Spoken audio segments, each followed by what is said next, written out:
Hey guys, thank you so much for joining me in another video. So as you can tell based on the title, well, today we are going to be talking about tariffs. Now this is a topic I personally cannot escape as a Canadian. We are in the middle of an election. This is all I am hearing about. I've had several requests to talk about this. It's all I'm seeing in the news. I do have a YouTube channel and I'm mainly going to focus on the fashion side of things. This is going to have a huge impact on the global economy. So that's what we'll talk about today. My fellow Americans, this is Liberation Day, waiting for a long time. April 2nd, 2025 will forever be remembered as the day American industry was reborn, the day America's destiny was reclaimed, and the day that we began to make America wealthy again. We're going to make it wealthy, good and wealthy.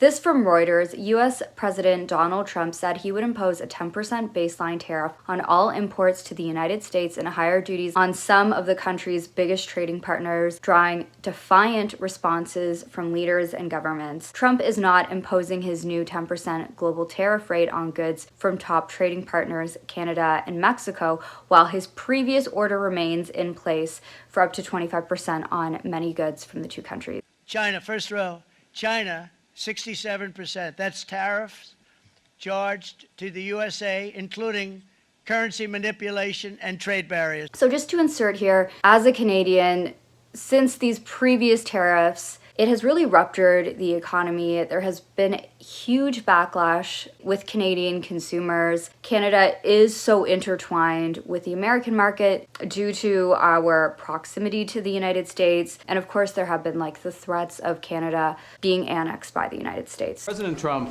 has just announced a series of measures that are going to fundamentally change the international trading system. The series of measures will directly affect millions of Canadians.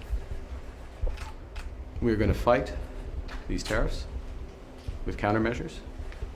We are going to protect our workers, and we are going to build the strongest economy. But as a result, never before have I seen so many Canadians be so emphatic in their support for local Canadian businesses. You go to the grocery store, everyone is checking labels, looking for Canadian flagged items. Even in the world of fashion, maybe this is just where I live, but I'm just seeing a lot more people sporting very obvious, very visibly Canadian brands. I think about brands like Roots or Canada Goose or Canadian sportswear brands, or even just Canadian sports teams or local sports teams.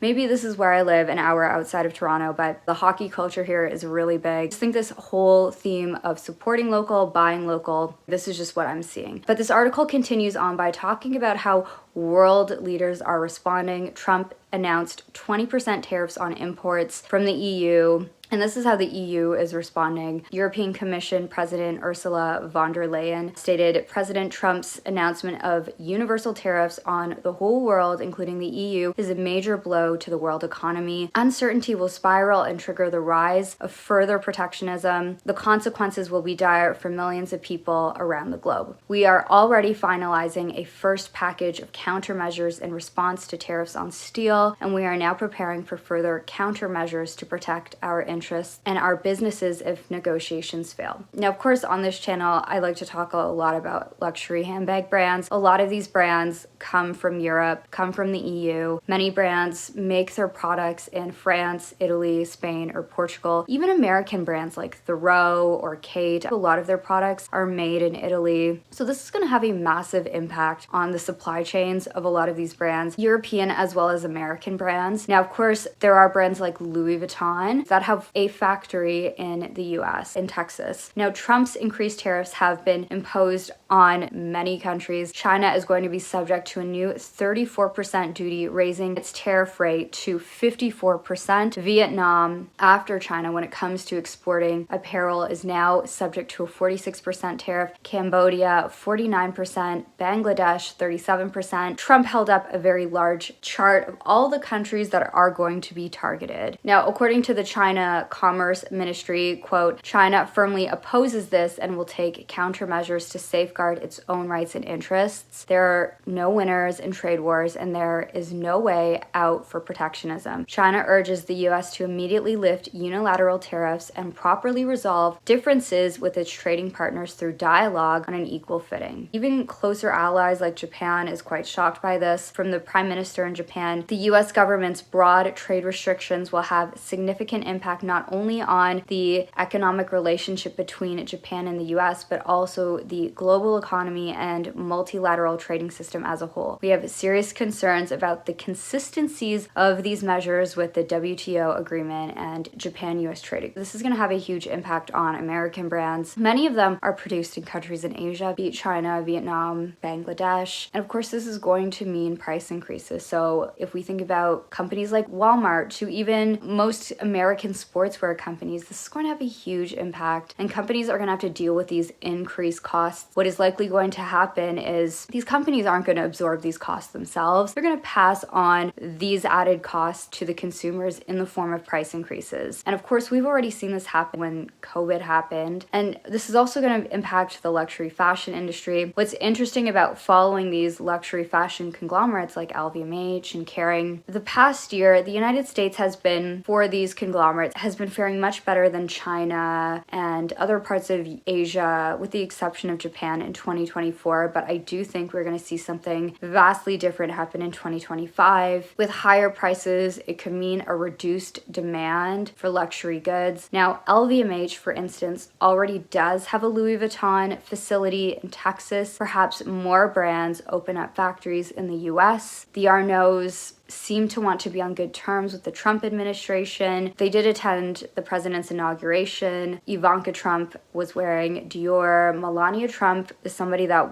quite heavily wears Dior, actually. Kering, on the flip side, expressed something different. So during the last earnings call, CEO Francois-Henri Pinault argued that they actually wanted to keep production of their brands in Europe, as it is in line with the heritage of their brands. European Union, they're very tough, very, very tough traders. You think of European Union, very friendly. They rip us off. It's so sad to see.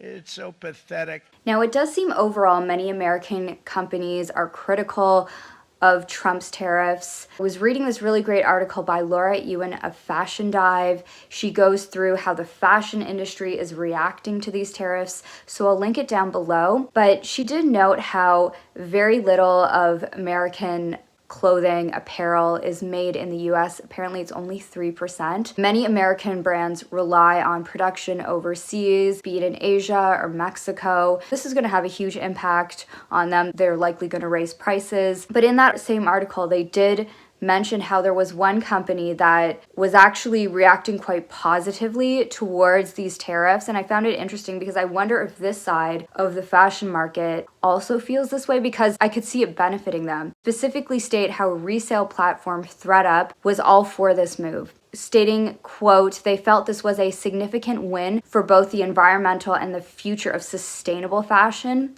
In addition, when referring to the de minimis loophole, which the Trump administration is going to remove, but basically low value items under $800 didn't have any taxes or duties. This heavily benefited companies like Temu or Shein, and they state how this, quote, provided an unfair advantage to fast fashion retailers, enabling them to flood the market with low-cost, short-lived items while circumventing import duties. Quote, by leveling the playing field, this tariff order encourages a shift towards a more circular economy where clothing is given a second life, reducing waste and carbon emissions. Now, it is very interesting to hear this perspective because it's not really something I'm hearing from Trump. Like, I haven't been hearing a lot in terms of sustainability or the environment, but I can definitely see how this is actually going to benefit a company like ThredUp. So it'll be interesting to see how this impacts the resale market. I think we are going to see prices go up across the board. Of course, we talk heavily about handbags, and in the grand scheme of things, when we think about other industries that are going to be impacted, however, it is still an industry. There are jobs that are going to be affected. And of course, American brands that manufacture in the EU or elsewhere are likely going to have to reevaluate where they produce their products. There's just a lot of uncertainty that is being felt right now. Whatever happens, these luxury brands, they are going to have to respond to Trump's tariffs with changes in their supply chain, with price increases, with potential cost-cutting measures in other areas. Now, one thing I will say is I do think there are some fair criticisms when we think about global trade. The luxury fashion industry, and I would say the fashion industry really as a whole, has been able to profit heavily due to these free trade policies, regardless of how workers have been treated, regardless of how the environment is treated on a global scale. Corporations ultimately are profit seeking. There are some valid criticisms when we look at the system of free trade, but I just think the reason why it feels so unexpected, this free trade retaliation coming from America, is this is the very system that America, post-World War II, even post-Cold War, this is the system that has been promoted and has been exported around the world, is one of America's greatest exports, but now it's being pulled back as other superpowers emerge. So yes, that's my video for today. Thank you so much for joining me in another one, and I hope to see you in the next one. Bye!